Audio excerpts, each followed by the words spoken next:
How's it going, boys and ghouls? Welcome back to another episode of Buddy's House of Horror Podcast, the only horror podcast on the internet. Today is part one of the very long ongoing series, which you will be listening to over the course of the next few days, weeks, however long it takes me to put all of them out. Every single horror film I saw in the year of 2025. This is part one of I don't know how many parts, however many it takes to get through the entire year. But this is part one. We're covering the months of January and February in this episode, and I can't wait for you guys to hear it. So without further ado, we're going to be getting right to the episode. But before we do that, you got to make sure that you're subscribing to the show wherever you listen to the show, whether it be Spotify, Apple Podcasts, Google Podcasts. Make sure you're telling your friends and family members about the only horror podcast on the internet, Buddy's House of Horror Podcast. Make sure you're pointing this show in their direction, subscribing on Spotify, leaving a comment, sharing the show, doing all of the great things for Buddy's House of Horror Podcast, because I love you guys, care about you guys, and let's get this episode ready to go. So now it is time to get spooky.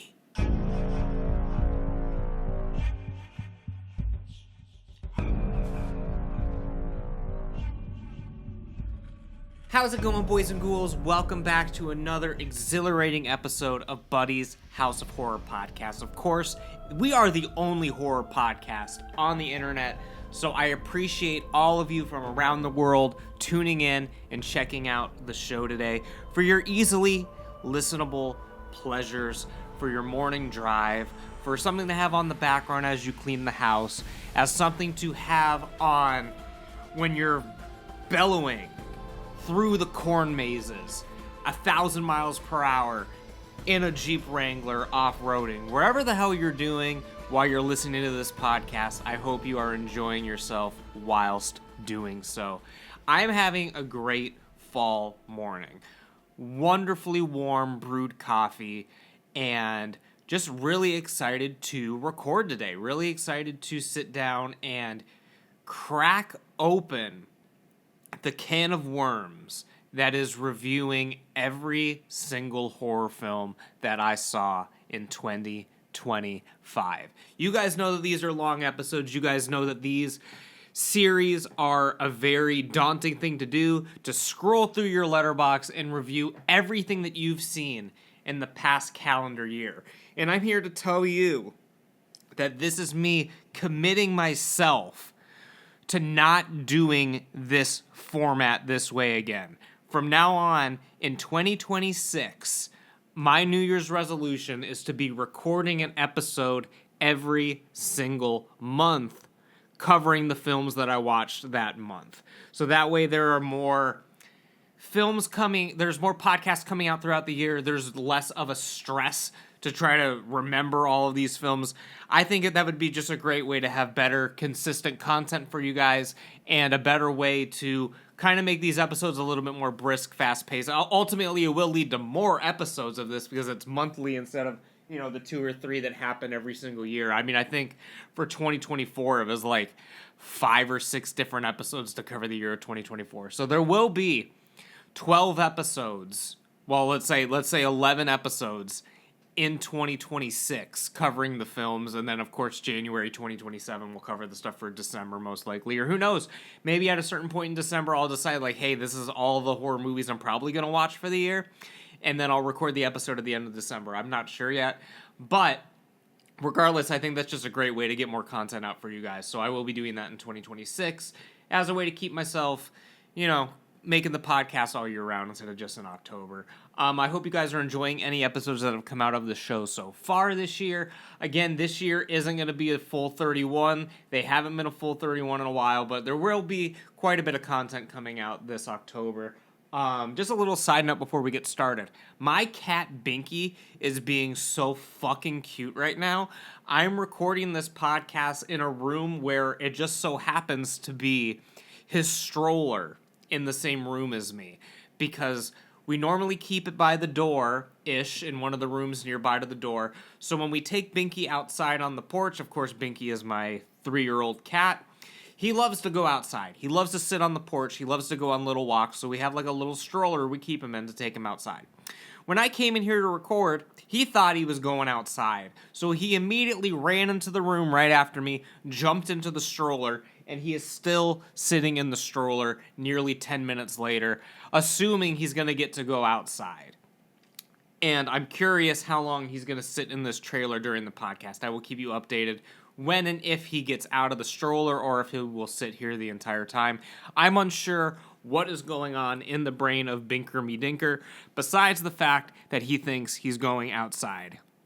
But alas, he's not. He's going to listen to his father talk about every single horror film that he saw in the year 2025, starting off in, of course, the month of January, the beginning of the year. On January 1st, I watched Daughters of Darkness from 1971. These are the Daughter of Darkness. They are waiting for you. They thrive on blood. Ostend, Belgium, in a decadent seaside hotel, Stefan and Valerie, a newlywed couple, meet the mysterious Countess Bathory and her secretary.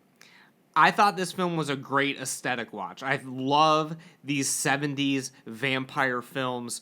They are just so great to just put on, have in the background, and watch. Not the most entertaining film throughout. I gave the film 2.5 stars. By its no means a masterpiece or anything like that. But it is a solid one-time watch, a solid aesthetic watch. Like, it's a good one to put on if you just want that spooky atmosphere, but you don't necessarily want to be locked into a film or anything like that. This is a good one to check out. Daughters of Darkness from 1971. Coming up the next few days later, we watched Vampirus Lesbos, also from 1971. Also a vampire film, which is a great aesthetic watch. A psycho-sexadelic horror freakout. An erotic horror tale about a vixen vampiress seducing and killing women to appease her insatiable thirst for female blood. This film has been a running joke for a few years because famously on my good friends podcast, Robert and Bradley, the Kolchak's Loop podcast, they had another one of my good friends, Mark DeWidziak, on the show, famed horror historian, vampire expert, and they had asked him if he had ever seen Vampirus Lesbos, and he just straight up said, haven't seen it. So it's just always kind of been like a little funny film that I've thought about the past few years. I finally watched it. This is my first time watching it. My wife and I had a great time watching this film. We made it a true aesthetic watch. We blew up an air mattress. We laid in my VHS room. We watched it. We had the fireplace going. We had a great time watching this film. So it was a really, really great aesthetic watch as well. Like, we lit candles, we relaxed. I think I dozed off partially during the film many times. It was just a great, cozy aesthetic watch. So Vampirus Lesbos definitely gets a thumb up for me. And speaking of foreign horror films, I watched a lot of foreign horror films in the early months of January. We're talking about Raw from 2016. What are you hungry for? In Justine's family, everyone is a vet and a vegetarian. At 16, she's a gifted teen ready to take on her first years in vet school, where her older sister also studies. There she gets no time to settle. Hazing starts right away. Justine is forced to eat raw meat for the first time in her life. Unexpected consequences emerge as her true self begins to form. This was a great film. This is a film that's been on our watch list for a long time, me and my wife, because she is a vegetarian. Her Letterboxd review says, wonderful watch during Weird Girl Winter. So yes, this is a very weird girl film. This is a good for her film. This film was a great time watching. Again, it's not something that I would necessarily require as a required viewing, but it's definitely a good one-time watch. The film Raw, very, very good. The next day, on the 8th, I did a double feature, so I must have been off on the 8th. Take a little swig of water. I watched Wallace and Gromit, Vengeance Most Foul, one of my favorite films of the year. And we also watched The Love Witch, one of my favorite modern horror aesthetic watches. Again, in tune with the 70s vampire aesthetic that I've been on in this early January, apparently. From 2016, She Loved Men to Death. A modern-day witch uses spells and magic to get men to fall in love with her with deadly consequences. This film I've talked about on the show a couple of times. I really loved The Love Witch. There are a couple things in the film that I have like little nitpicky stuff about, but overall I really enjoy the film quite a lot. And it's a good aesthetic watch. The characters are fun. The camera work is good. The filming is good, like the cinematography, the direction, great performances. It feels like you're watching a 70s film, even though you're not. They make it very clear that it's not a 70s film. There is a scene with a cell phone that I think is absolutely horrendous, because everything seems like it could pass as a 70s film up until that point when someone pulls out a cell phone. I guess if you're really nitpicky, you can be like, oh, those cars are like modern day cars and stuff like that, but you're not thinking about that at the time. Coming up next is my first theatrical watch of the year. What did I see for my first theatrical watch of 2025? It was a film called The Damned. In the 19th century, a young widow named Ava manages a remote winter fishing outpost in an Arctic bay, which she inherited after her husband, Magnus, was shipwrecked. The nearest settlement in 3 days' march away and inaccessible due to the deep snow on a mountainous trail. The outpost faces a harsh and brutal winter with rapidly dwindling supplies. Ava and her crew are already living on bait as their fishing catches decline. One morning, on the beach, they witness a Basque whaling ship sinking far out near the cliffs known as the Teeth, which rise steeply from under the sea. Ava now faces an impossible decision, as any attempt to rescue the survivors risks depleting the last supplies for her and her men ever faster. It's a good thing that this film had a very, very long Letterboxd description, because otherwise I wouldn't have been able to remember a damn thing about The Damned. I remember it was a good aesthetic, but guys, to be real, this was a January release. We know all about horror January releases. It is nothing special, and it was very hard for me to watch this film and like really even focus on it. This film could have been great for all I know, but I went to the theater. I saw it in the morning because sometimes I love to go to the theater like first thing in the morning. Sometimes I'll sneak in a coffee or breakfast or whatever. But I went to the theater. I was the only one in the theater. The film was not that entertaining, so immediately I started thinking about other stuff. I was like, damn, I'm the only one in here. What's going on Instagram? What's going on Facebook? Started scrolling on my phone during the film. It just wasn't a good experience watching it in the theater. Like, I just couldn't get into it. I gave it 2 stars. Like I said, I can barely remember a damn thing about the film, but I'm judging it wasn't that great because A, it was a January release, and B, we know the longer the Letterboxd review, usually the worse of the film. We know if your Letterboxd review has 1,000 different descriptions in it, naming all these characters, naming all these settings, naming the entire plot, like going through everything, we know that you're really trying to explain a lot in that Letterboxd review, and there's not that much going on in the actual film. So that's all I have to say about The Damned. The next thing I watched was just a short Peacock special, Nosferatu: An Inside Look. An exclusive behind-the-scenes look at Nosferatu, Robert Eggers' gothic tale of obsession, now playing exclusively in theaters. I wanted to watch the behind-the-scenes. It's just a quick, short little documentary. It was a fun little watch. There's not a ton to say about it. And then I watched The Return of the Vampire, which is one of my favorite lesser-known, quote-unquote, films from the early 40s with Bela Lugosi as a vampire, not Dracula, but just as a vampire. The vampire's prey, a beautiful girl, compelled to follow his commands, the blood of her fiancé on his hands. How can she escape the vampire? In 1918, an English family is terrorized by a vampire until they learn how to deal with it. They think their troubles are over, but German bombs in World War II free the monster. He reclaims the soul of his Wolfman ex-servant, and assuming the identity of a scientist who has just escaped a concentration camp, he starts out on a plan to get revenge on the family. This is a good, campy, fog-filled, fun little horror film. This is, of course, like I said, starring Bela Lugosi. It also has a Wolfman-type character who is also not the Wolfman, just like Dracula's not Dracula. He's a werewolf named Andres, and he just kind of acts like a human who looks like a werewolf. There's not a ton to really go and talk about the werewolf in this. But he is Dracula's servant. Like, it's not like the werewolf and the vampire are at an equal level. It's not a vampire versus werewolf thing that like you see in Twilight or all these other media. The vampire is in control in this situation. But again, it's a good aesthetic watch. I have it on VHS. I have it on DVD. It's a fun film to watch. I believe I watched this on my VCR. I think this was a VHS watch. So, I don't know, man. It was a good day. So, on the 17th of January, I went fucking crazy watching films. I watched so many films on January 17th.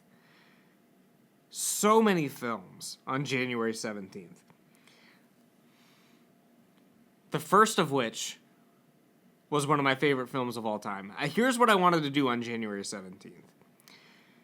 It was 1 year after my father had passed away on the January 16th. So I took the 16th off of work. I happened to have the 17th off of work too. So I was like, you know what? Screw it. I'm going to watch as many films as I can. And that's exactly what I did. I watched a ton of my favorite films. I went to go see a film in theaters, and I went to go see a film after I got out of the theater. I saw a ton of films on the 17th, starting with Halloween from 1978, directed by John Carpenter. The Night He Came Home. 15 years after murdering his sister on Halloween night 1963, Michael Myers escapes from a mental hospital and returns to a small town of Haddonfield, Illinois to kill again. And that's all you need in that Letterboxd description. Like I said, keep them short, keep them sweet, keep them to the point.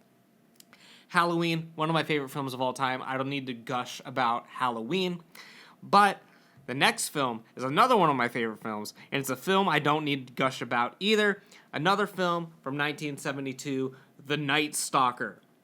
A real horror story.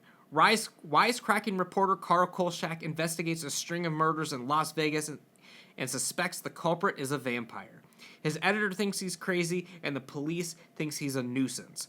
So Kolchak takes matters into his own hands. Something I realized the other day is that your top 4 on Letterboxd, right? You're allowed to pick 4 films on Letterboxd to just kind of have on your profile to be films that you like. And I noticed that 2 of the films in my top 4 are from 1972. The Night Stalker and The Godfather. So 2 of my top 4 favorite films of all time happen to be from the same year. So by default, I would say, in my opinion, 1972 is one of the greatest years of film in general. I'd really have to dissect every single year of film to see how many films that I've given 5 stars came out in a certain year, or do like an average of star rating per year. But just at first glance, 1972 seems to be the best year of film for me right now. Those are the only 2 films from 1972 that I am aware of at this exact moment in my brain that I've seen that would give a very, very high respectable score.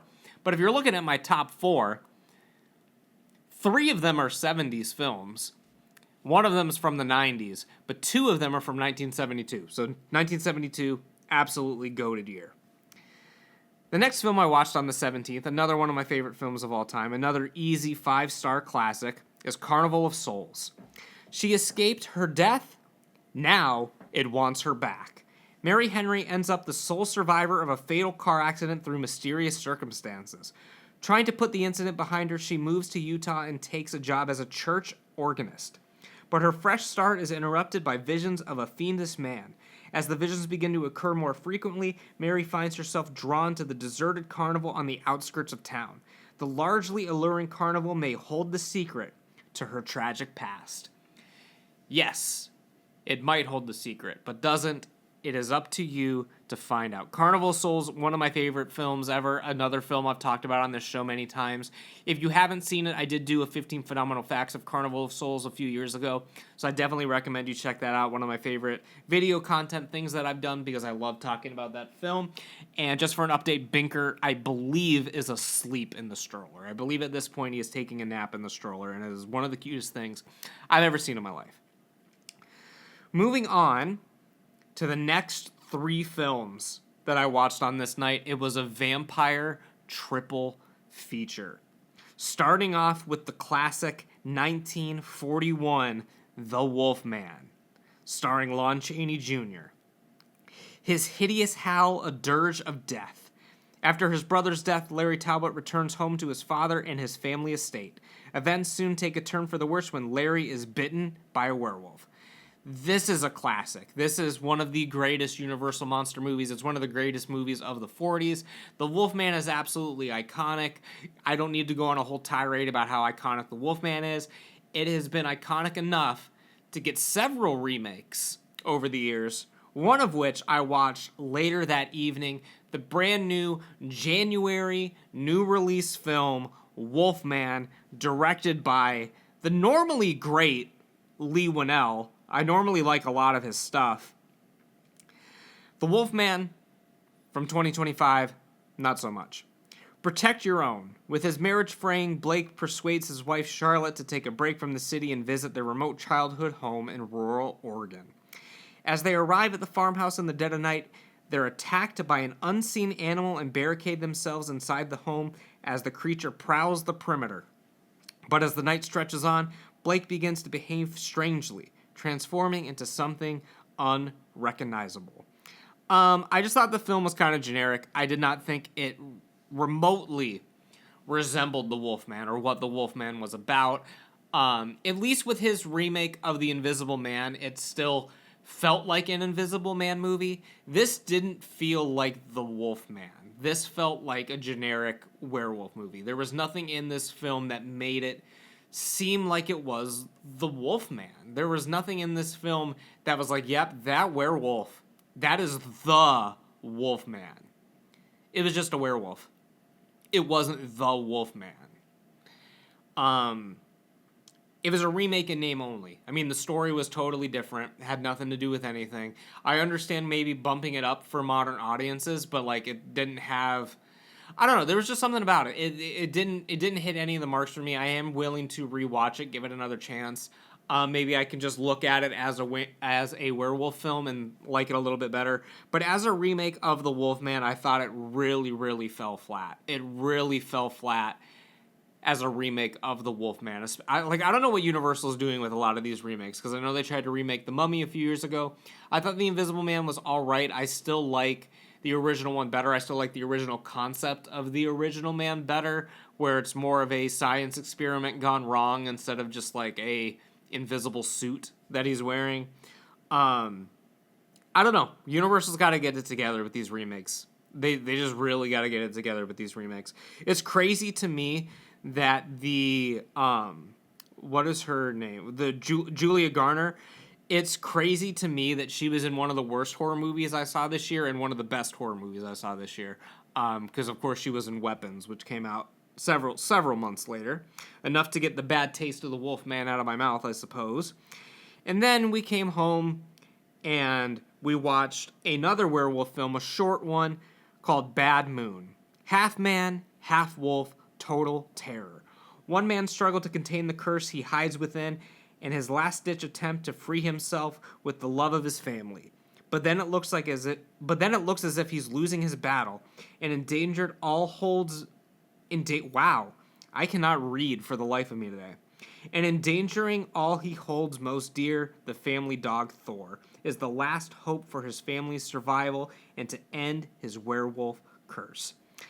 It was an entertaining watch, but the film, I feel like it didn't really know what it wanted to be.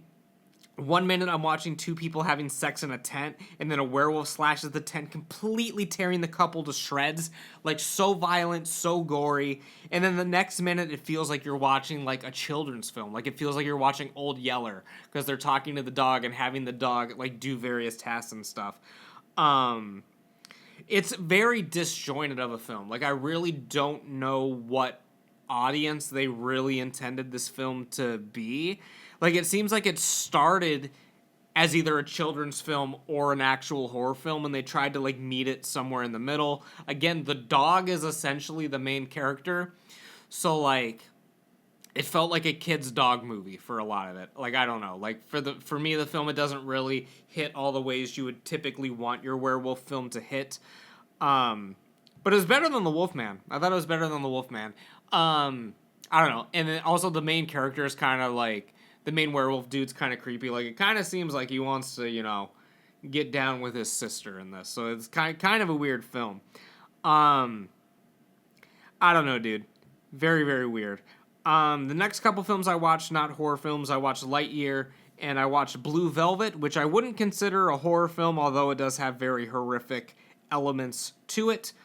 What the hell? I'll read the description for Blue Velvet, why not? It's a strange world, isn't it? The discovery of a severed human ear found in a field leads a young man out on an investigation related to the beautiful, mysterious nightclub singer and a group of psychopathic criminals who have kidnapped her child. A David Lynch classic, Blue Velvet. Next film I watched was Valerie and Her Week of Wonders, which is a very kind of disturbing film when you think about the behind the scenes of it.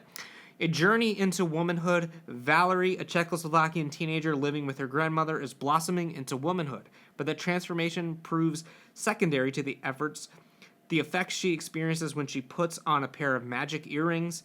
Now seeing the world around her in a different light, Valerie must endure her sexual awakening while attempting to discern reality from fantasy as she encounters the priest, a vampire-like stranger, and otherworldly carnival folk. Again, it's a good aesthetic watch. My wife and I watched this one together. There's not a ton to say about it. I don't really want to get into a lot of the behind the scenes of it or anything like that. But it was a good one-time watch. Valerie and Her Week of Wonders. Very, very aesthetic. Next day in theaters, I saw, which was one of my favorite horror films of the year, despite it being a January release. This film broke all boundaries. From Steven Soderbergh, Presence. In this house, there is a presence. A couple and their children move into a seemingly normal suburban home. When strange events occur, they begin to believe that there is something else in the house with them. The presence is about to disrupt their lives in unimaginable ways. This film, I would like to do like a full review of it at some point. I would like to rewatch this film eventually. This film sent chills down my spine in a way that I haven't felt in a horror film in years. Maybe ever. I don't think I've ever had a physical reaction to a horror film the way that I did when I watched Presence. It was purely horrifying. Again, I don't want to give anything away about the film or really talk about it too much because it is something I want to experience again. Also, fun fact, they know what's going on TikTok because a song by Basement played. A very viral song by the band Basement played on the soundtrack, and I almost stage dived off the balcony seating that I was sitting in during this film when that happened. Absolutely insane. Absolutely insane. Coming up on the 25th, again, maybe in an attempt to get the bad taste of Wolfman out of my mouth, or maybe just in an attempt to sort of check some boxes of films that I haven't seen but I wanted to see. And another werewolf film is Dog Soldiers. 6 Men, Full Moon, No Chance. From 2002. A band of soldiers is dispatched to war games deep into the woods. When they stumble across a rival team slaughtered in camp, they realize that they are not alone. There's a lot of funny moments in this film. There's a lot of great effects in this film. It's not a film I really connect with all the way. I'm not the biggest war movie guy, although there are a lot of war movies that I like. It's not a genre I typically gravitate towards. There was a great scene in this where it's showing a man's guts being put back into his body and they're screaming, "They're not gonna fit." "Oh, they're gonna fit, mate." It's very, very funny. I love a lot of the little quirky moments in this film. I gave it a solid score, 3 stars. It's not something I'm going to return to every so often, but it is a film I am glad that I watched. A few days later, did a double feature of a couple films that I had never seen before. Obviously, the first Poltergeist is an all-time classic, but what about its sequels? I watched for the first time, as the first part of this double feature, Poltergeist 2, The Other Side. They're back. The Freeling family moves in with Diane's mother in an effort to escape the trauma and aftermath of Carol Ann's abduction by the Beast. But the Beast is not to be put off so easily and appears in a ghostly apparition as the Reverend Cain, a religious zealot responsible for the deaths of many of his followers. His goal is simple. He wants the angelic Carol Ann. It was a solid film. It was fine. It was a 3-star, good, serviceable sequel. Poltergeist 3, on the other hand, holy hot damn, my guy. Holy hot damn. I gave a lot of films 1 or 1.5 star this year, and Poltergeist 3 was one of them. No matter where Carol Ann goes, she never goes alone. Carol Ann has been sent to live with her aunt and uncle in an effort to hide her from the clutches of the ghostly Reverend Cain. But he tracks her down and terrorizes her and her relative's apartment in a tall glass building. Will he finally achieve his target and capture Carol Ann again? Or will Tangina be able, yet again, to thwart him? Poltergeist 3, do not recommend. Do not recommend Poltergeist 3. Now, on the last day of January, it was a momentous occasion. It was a one-night-only event in the home of Midnight Miles, the Midnight Mandroid, at Midnight Manor, which we called, I believe, something similar to this, Maniac Miles' Midnight to Midday Marathon, where Miles invited us over to watch a ton of films, none of which were of great quality. None of which I rated over 2 stars. A classic Miles evening, inviting friends over to watch some of the shittiest things you will ever see. Some of these films weren't bad, but as a general quality, when you calculate the numbers, it was not a good night. It was not a good night in terms of quality of film. It was a great time hanging out. Oh well. First film we watched was Night of the Zombies from 1980. When the creeping dead devour the living flesh! Exclamation point. A rat causes a chemical leak at a Papua New Guinea research facility, leading a group of eco-terrorists to demand the closure of all the facilities. When a team of Interpol commandos are enlisted to eliminate the terrorists, they find themselves embroiled in a zombie outbreak. It's hard to really describe this. Like, this film is a mix between documentary stock footage and an actual film. Like, it's very jarring which parts of the film are actually part of the film and which parts are recycled stock footage. It is very, very much a disjointed mess. Like, the footage looks nothing alike. It looks nothing alike. Like, it really takes you out of it. The story is pretty entertaining for what it is, but it's not something anyone really ever needs to watch. It's not something anyone needs to be adding to their watch list. Night of the Zombies, 1980. After that, another classic from Miles is another Wolf Cop. Have I seen the first Wolf Cop? No. So when he decided to put on the sequel film, I was like, I mean, whatever, dude. Whatever you want to do. The Hairy Arm of the Law from 2016. An alcoholic cop experiences blackouts and starts turning into a werewolf when the full moon appears in the sky. What is there to say about this? It's a modern day, made to be bad B movie. None of them are good. None of the modern days we're trying to be bad B movies are good. They're just not. 2 stars. Moving on.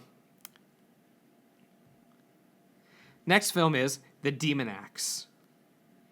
Or The Demon Axe, or however you say it. I do not know. From 1974. A gang of pirates rape the 2 sole survivors of a shipwreck. Great film to start off Miles. This is about the time my wife was showing up to the event, and this was one of the first things she saw. The violated girls are rescued by the strange inhabitants of a supposedly haunted island, where they are granted supernatural powers to strike revenge against the pirates. Again, what is there really to say about this? This is not a film anyone really needs to be adding to their watch list. Thank you, Miles. Again, glad I watched it. It was a pretty decent one-time watch. Like, it was fine to watch. I do not like rape in movies or in real life or ever or even insinuated. The film surrounding it is just your typical rape revenge movie. Again, nothing really to write home about. Following up next, another quality piece from 2011, a film called The Taint, which was probably the best film of the night. Probably the most entertaining film of the night. The water is tainted. The taint poisons the minds of men. It turns them into raging, misogynist monsters who want nothing more than to crush women's heads with rocks or other objects. When society is transformed into a land of sadistic violence and horrible brutality, it's up to Phil O'Guiney and his hot friend, Miss Andra, to combat the horrible evil that is the taint. Can they survive a world of brimming with castration and endless head crushing? Again, when I'm reading that description, if you were to think of a typical movie marathon and that was one of the films, you would probably think that's the worst one out of the bunch. There's no way that that is the highest quality film that they watched that night. But in fact, that was the highest quality film that we watched that night.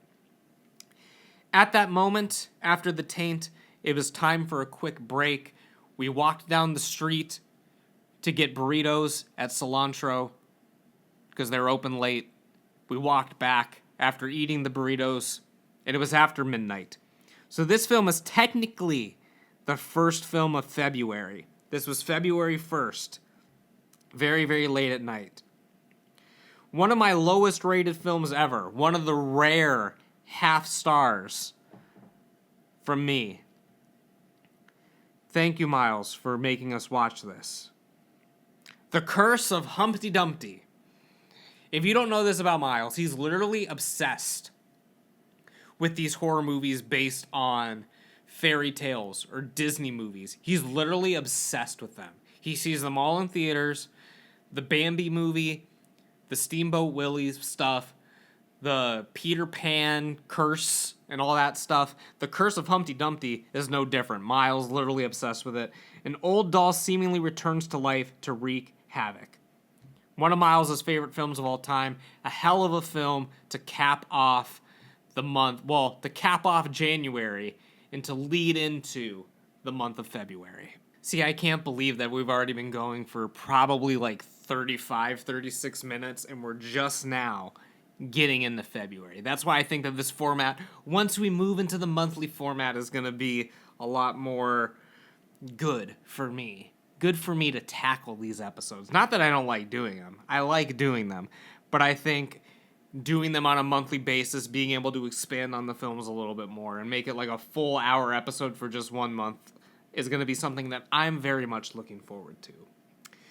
Coming up on the 1st, we watched Audition, myself and my wife, one of the classic horror films that, although it's not one of my personal favorites, it's definitely one to add to your watch list. She always gets a part. 7 years after the death of his wife, Widower, I'm not even going to try to pronounce the name, seeks advice on how to find a new wife from a colleague. Taking advantage of their position as a film company, they stage an audition. Interviewing a series of women, he is quite enchanted to meet the woman who he ends up meeting. But soon things take a twist and a turn, as it doesn't seem like she seems what she seems to be. Sorry, I was a little distracted because Binkert finally got out of the stroller. So he was in the stroller for approximately 40 minutes. 40 minutes of sitting in stroller time until he decided, you know what, I'm probably not going outside right now. Binkert, it is too cold for us to go outside at this exact moment, and I'm quite busy. I believe it is 54 degrees outside, Mr. Binkert, and I do not feel like bundling up right now, and I'm in the middle of recording a podcast. Mr. De Binkert. How rude.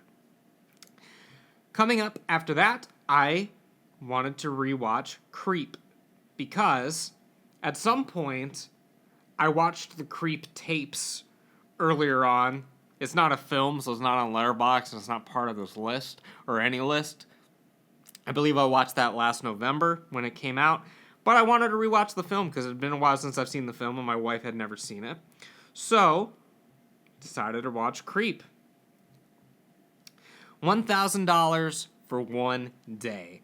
Looking for work, Aaron comes across a cryptic online ad. $1,000 for the day, filming service, discretion is appreciated.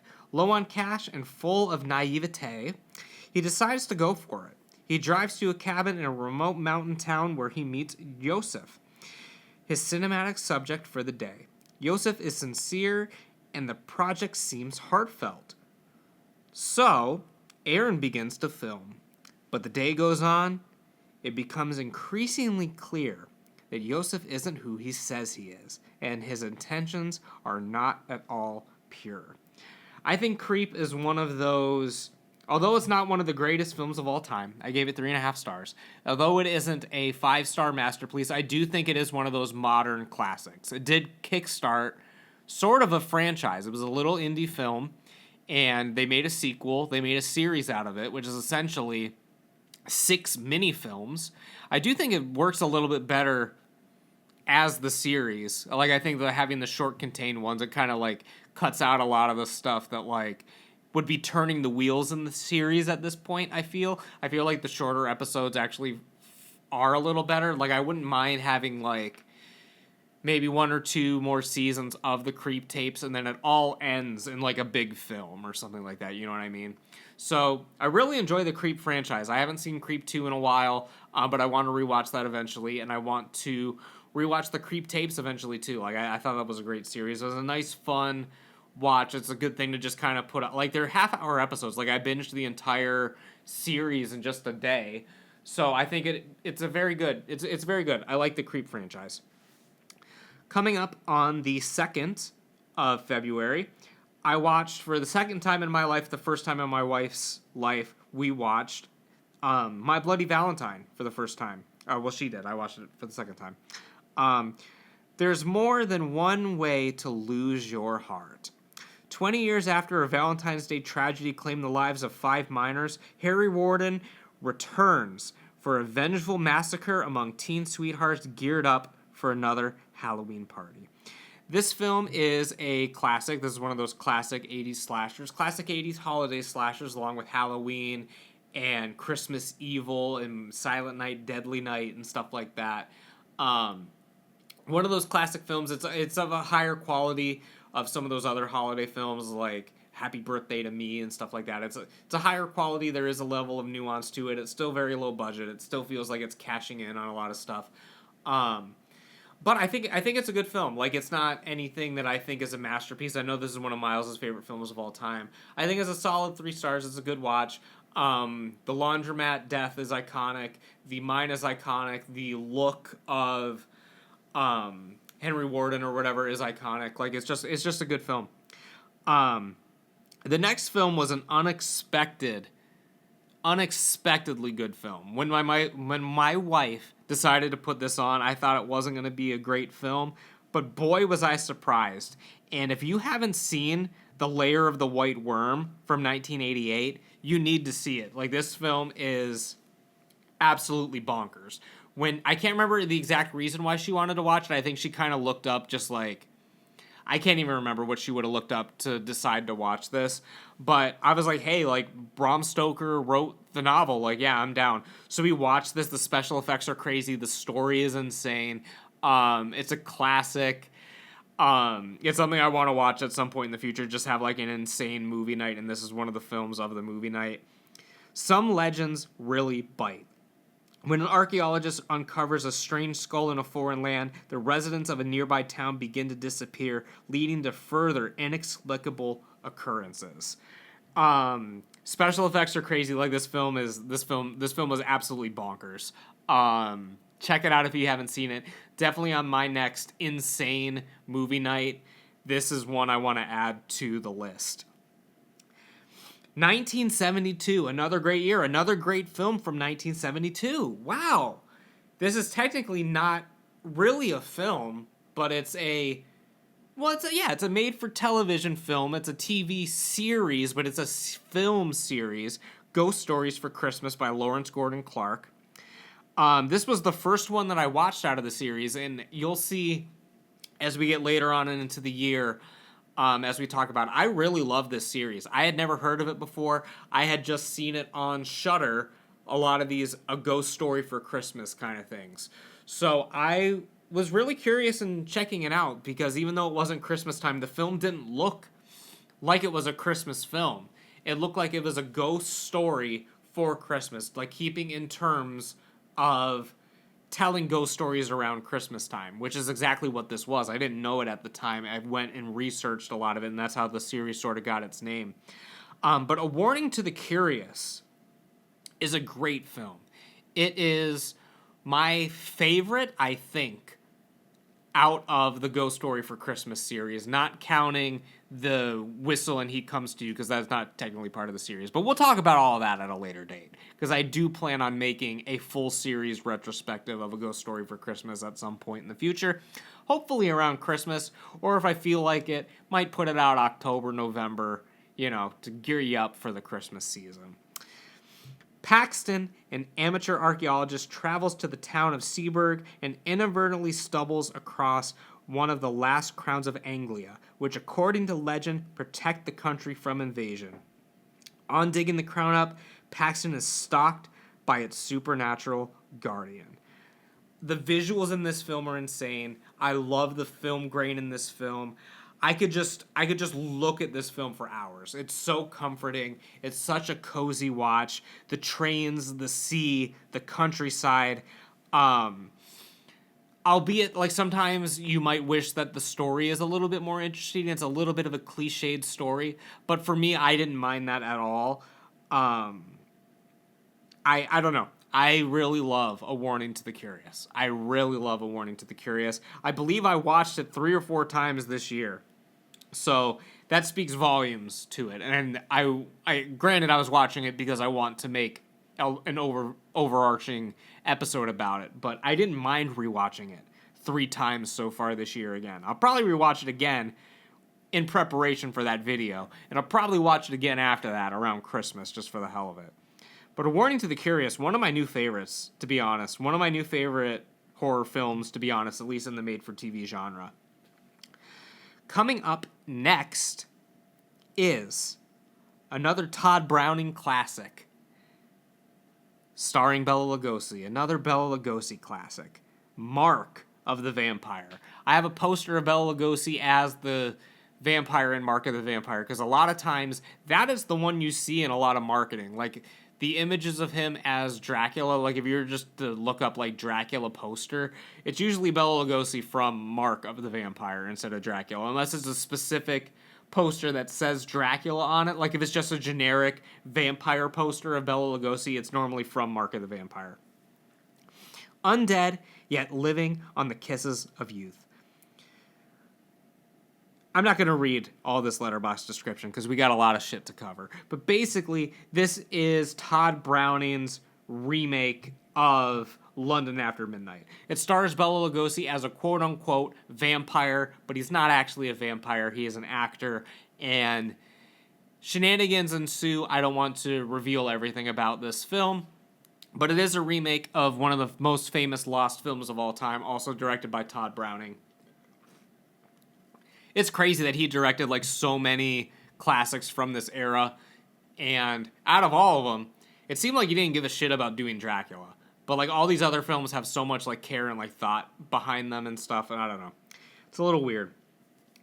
On the 8th, we watched Twilight.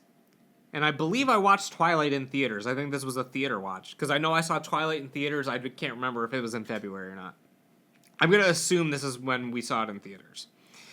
When you can live forever, what do you live for? When Bella Swan moves into a small town in the Pacific Northwest, she falls in love with Edward Cullen, a mysterious classmate who reveals himself to be a 108-year-old vampire. Despite Edward's repeated cautions, Bella can't stay away from him, a fatal move that endangers her own life. February is a long month, my dudes. I can't believe we're only going to get through February and January in episode 1. I was hoping to do at least 3 months, but it looks like it's just going to be these 2 months, my guys, because we're on February 9th when I saw Hard Eyes in theaters, and we got a long way to go for February, dudes. Hard Eyes. No couple is safe.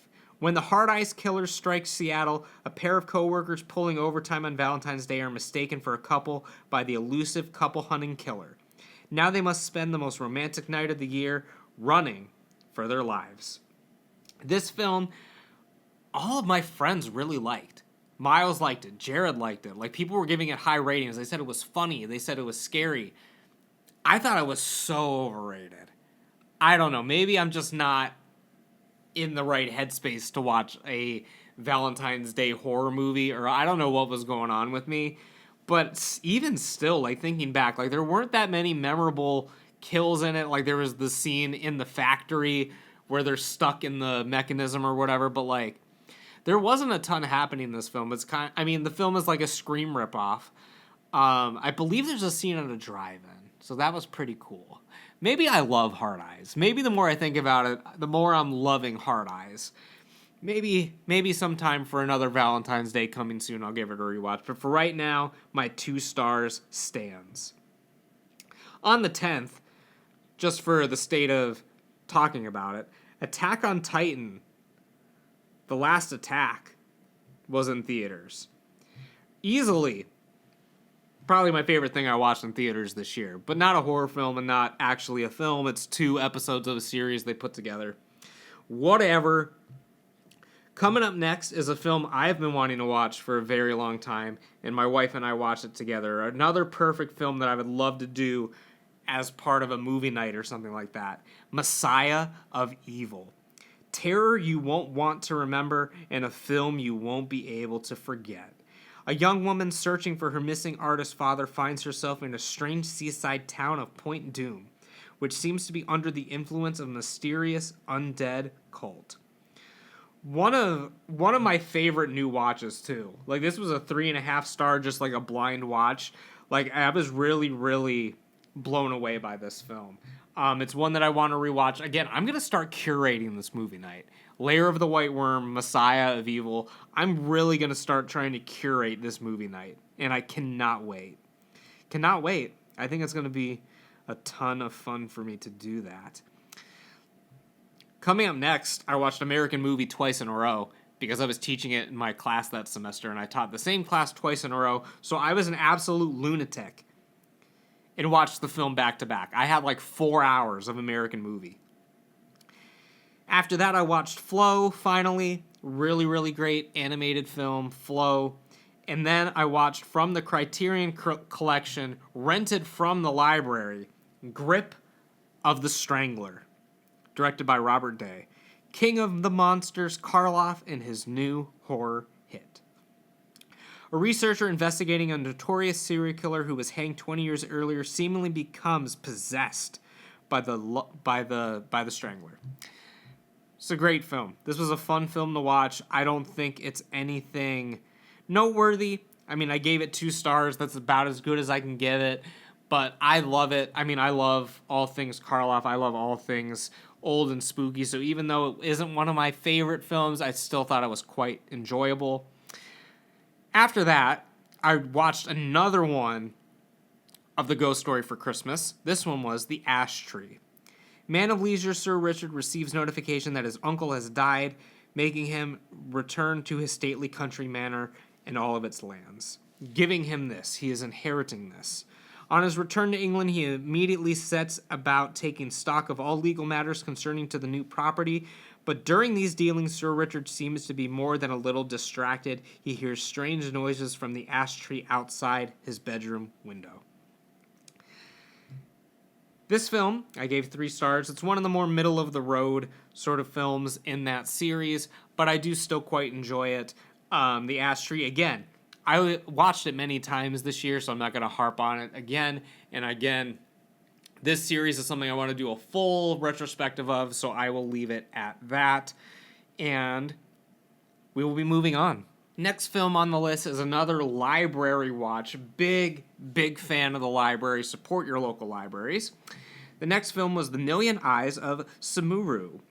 She rules a palace of pleasure. Samuru is a beautiful but evil woman who plans on world domination by having her sexy all-female army eliminate male leaders and replace them with her female agents. This is a combination of a horror film, a James Bond-esque film, a thriller film, and an exploitation film.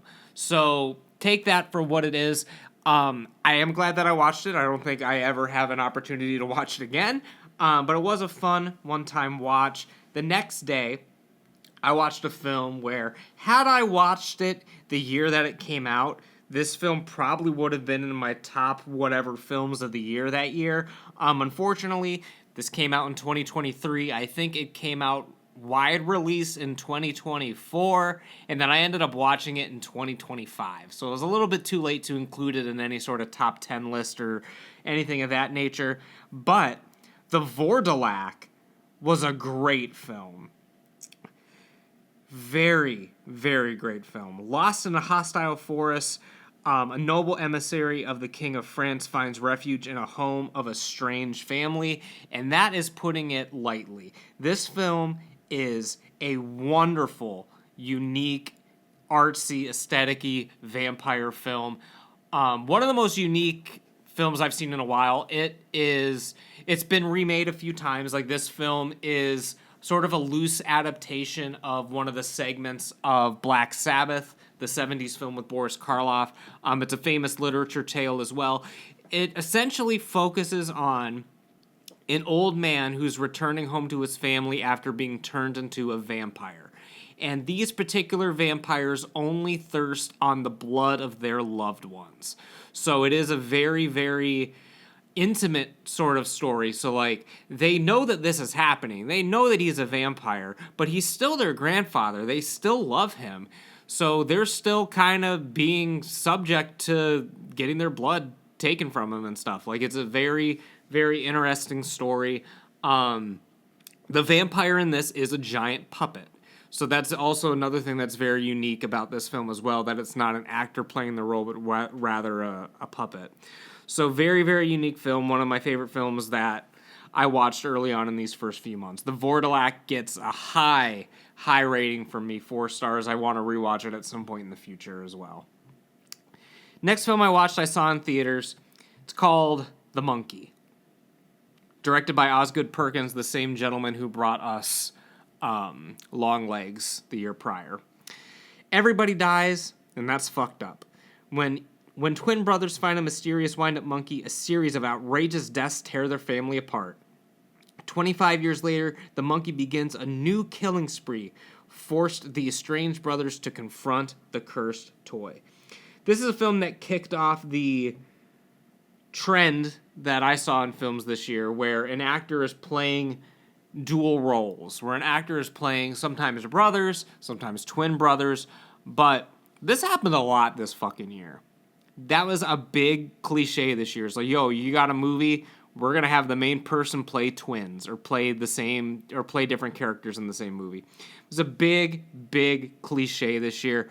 The Monkey is not a great film. It had some entertaining moments in it, but overall, I did not particularly enjoy The Monkey. I do look forward to what Osgood Perkins does next. I don't think that Longlegs was a one-hit wonder. Obviously, he made films before Longlegs as well. But The Monkey was not for me. Next film, we did a double feature at my home.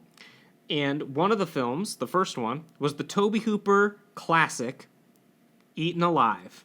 Meet the Maniac and his friend. A psychotic redneck who owns a dilapidated hotel in the backwater swamps of Louisiana kills various people who upset him or his business, and he feeds their bodies to a large crocodile that he keeps as a pet in the swamp beside his hotel. This film was a ton of fun. I mean, this film features one of the best maniac characters of the 70s. I feel like Tobe Hooper's big thing is like, yo, you got a maniac that I can film? Obviously, he did Texas Chainsaw Massacre as well. So Eaten Alive was a great film that I watched. It was the first part of a double feature where we watched Savage Sisters after that, which isn't exactly a horror film, but it was an entertaining watch. And that wraps up the month of February. And that's going to be wrapping up part 1 of this episode of all the films that I saw in the year of 2025. We will be back with another episode very, very soon, picking up March, hopefully April, hopefully May. We'll see how many months we can get to in the next episode. But for this first one, January and February took up a quite large chunk of time. So I'm going to be wrapping up this podcast, riding off into the sunset, and I will see you guys in another episode coming very soon, and I will see you in the outro.